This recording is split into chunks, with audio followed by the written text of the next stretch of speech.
Friends, hello, welcome back to our channel. ఎలా ఉన్నారండి? అందరూ బాగున్నారా? నేను కూడా చాలా బాగున్నాను. మరి ఇవాల్టి వీడియోలో పిల్లలకు నవంబర్ డిసెంబర్ స్టార్ట్ అవ్వగానే డాండ్రఫ్ అనేది చాలా ఎక్కువ వస్తుంది కదా. మనం ఎలాంటి షాంపూలు వాడకుండా ఇంటి చిట్కా యూజ్ చేసి ఈజీగా ఎలా తొలగించుకోవచ్చు, మళ్ళీ రాకుండా ఎలా చేసుకోవచ్చు అనేది అయితే ఇవాల్టి వీడియోలో మీకు చూపిస్తాను. మరి ఈ వీడియో ఆదివారం తీసినటువంటి వీడియో అండి.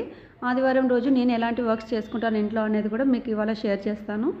ఆదివారమైనా సోమవారమైనా ఆడవారికి ఫస్ట్ ఉండే వరకు ఇల్లు శుభ్రం చేసుకొని కల్లాపి చల్లుకొని ముగ్గులు పెట్టుకోవడమే కదా. ఆ తర్వాత కొద్దిగా ఫ్రెష్ అప్ అయితే అయిపోయి ముందు రోజు నానబెట్టుకున్నటువంటి పల్లీలు, ఆల్మండ్స్ పిల్లల కోసం ఇలా తొక్క తీసేసి రెడీగా ఉంచుతానన్నమాట. ఈ వర్క్ కంప్లీట్ అయిపోయిన తర్వాత హాట్ వాటర్ అయితే రెడీ చేసుకుంటాను. నా కోసం నేను ప్రతిరోజు ఇలా ఒక 10 నిమిషాలు అయితే కేటాయించుకుంటాను. డైలీ హాట్ వాటర్ తీసుకోవడం వల్ల మన గట్ హెల్త్ అనేది చాలా బాగుంటుంది, ఆరోగ్యం మెరుగవుతుంది. మనం బాగుంటే ఇంటిల్లిపాటి ఆరోగ్యం కూడా చాలా బాగుంటుంది.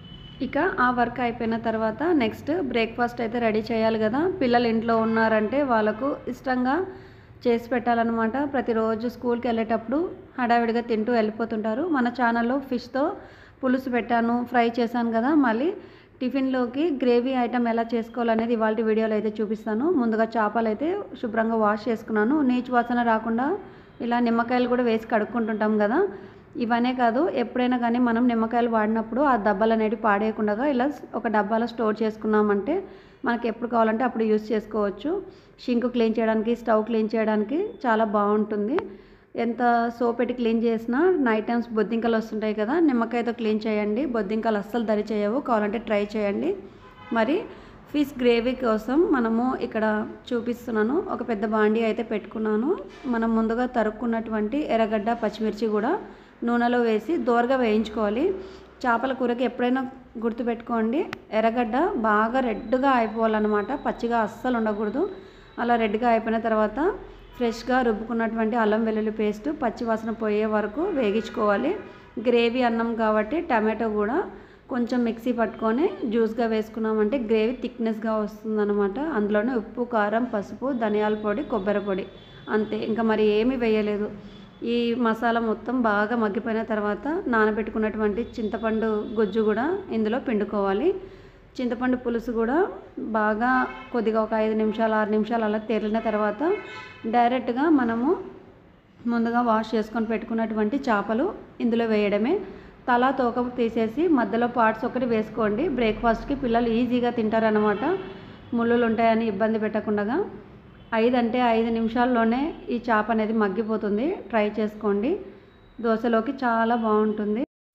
చూసారా, చలికాలంలో కూడా దోసపిండి ఎంత పర్ఫెక్ట్గా పొంగింది కదా.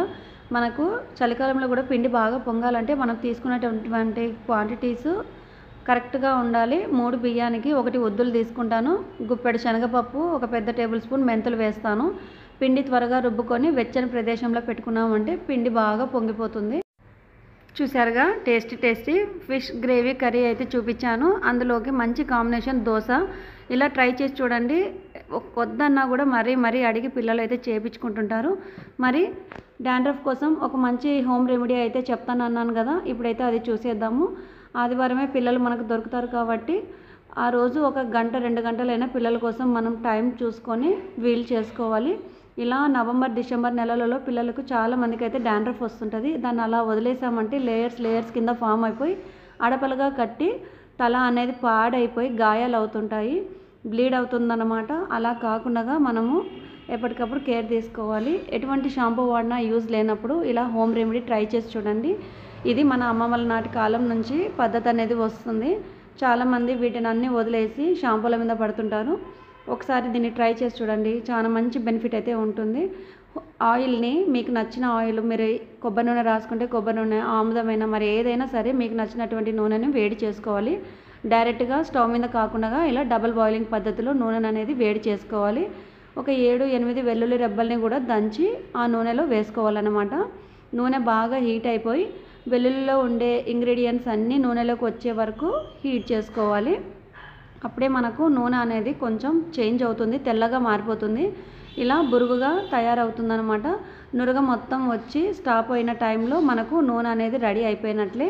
ఆ తర్వాత పక్కకు తీసేసుకొని నూనె కంప్లీట్గా చల్లారనివ్వకుండా కొద్దిగా గోరువెచ్చగా ఉన్నప్పుడే తలకు అనేది అప్లై చేసుకోవాలి. నూనెను చేతి వేళ్ళతో కాకుండా ఇలా దూది తీసుకొని తలకు రుద్దుకున్నామంటే మాడుకు అనేది బాగా పడుతుందండి. చేతి వేళ్ళతో కానీ నూనె పెట్టామంటే తల వెంట్రుకలకు నూనె మొత్తం పోయి మాడుకు అనేది తగలదు. ఇలా దూదితో మాడుకు రుద్దామంటే డాండ్రఫ్ ఎక్కడెక్కడ ఉంది అనేది చూసుకుంటూ రబ్ చేసుకుంటూ వెళ్ళామంటే తల మొత్తం బాగా అంటుతుంది. నూనె మొత్తం బాగా పెట్టిన తర్వాత చేతి వేళ్ళతో కూడా మరొకసారి మర్దన చేసుకోవాలి. ఇలా మర్దన చేసామంటే తల మొత్తం తేలిక పడుతుందన్నమాట. వాళ్ళకు కూడా హాయిగా ఉంటుంది. నూనె అలవాటు ఉన్న వాళ్ళు ఈ నూనెను పెట్టుకొని ఒక రాత్రంతా ఉండి మరుసటి రోజు ఉదయం తలస్నానం చేస్తే మంచి రిజల్ట్ కనిపిస్తుంది.